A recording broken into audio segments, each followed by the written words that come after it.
प्रेम से बोली सच्चे दरबार की, बोली शेरावाली मैया की।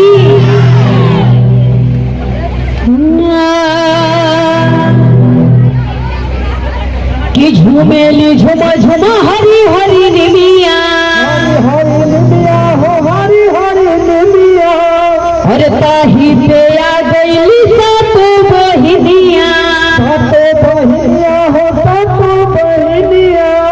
कि बहला पुरुआ झुमेला पतैया, बहला पुरुआ झुमेला पतैया। हरी झूली झुलवा लगाई मोरी मैया। कि किसी की हस्ती जिंदा है तो किसी की मस्ती जिंदा है, किसी की हस्ती जिंदा है तो किसी की मस्ती जिंदा है। और जो लोग आदि शक्ति जगदम्बा के दरबार में बैठ के झूमना नहीं चाहते हैं वो बेचारे तो जबरदस्ती भैया कि झूलेली झुलुआ लगा,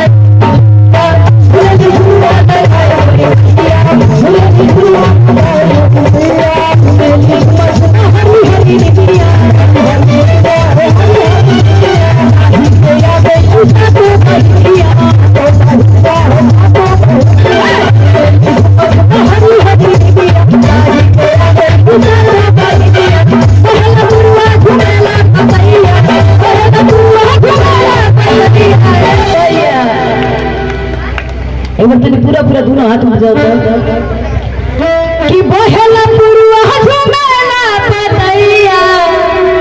अतनी आप लोग मिल के गाई कि झूलेली झुलुआ लगाई, झूलेली झुलुआ लगाई, झूलेली झुलुआ लगाई।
हाथे से थोपड़ी बजाए। जब दोनों हाथे से ताली बजी तबे हमनियों के बैटरी चार्ज हुई।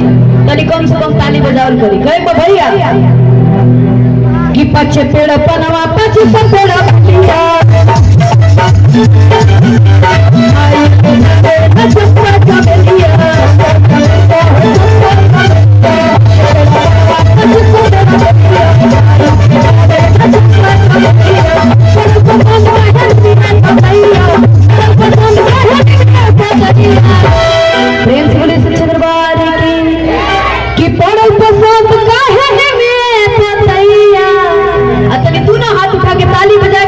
कि झूले झुलवा लगा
लोग बजाते हैं जिनके बाजुओं में पावर होता है।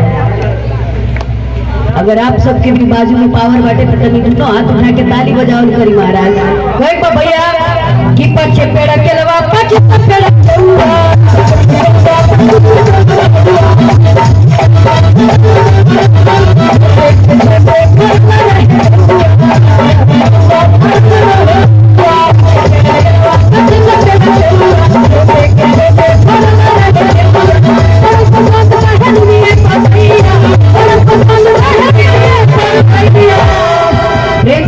दरबार की पड़ल पसंद कोनो बात ना क्यों ना झूमी तो तन तू ना हाथ उठा ली तो बस ताली बजा बाजत रहे कि झूली झूलू वाला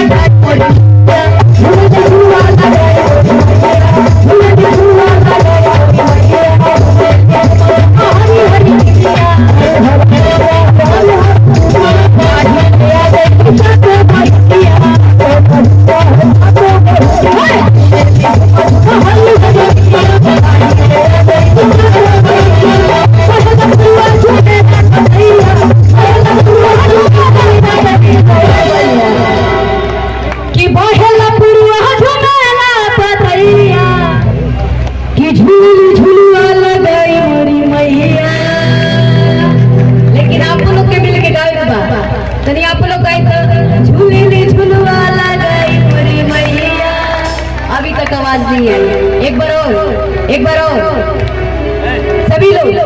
अरे महाराज हाथ से उठाओ तो केवल हाथ नहीं उठाओगे, पूरा पूरा हाथ उठा ली मिल के कि झूले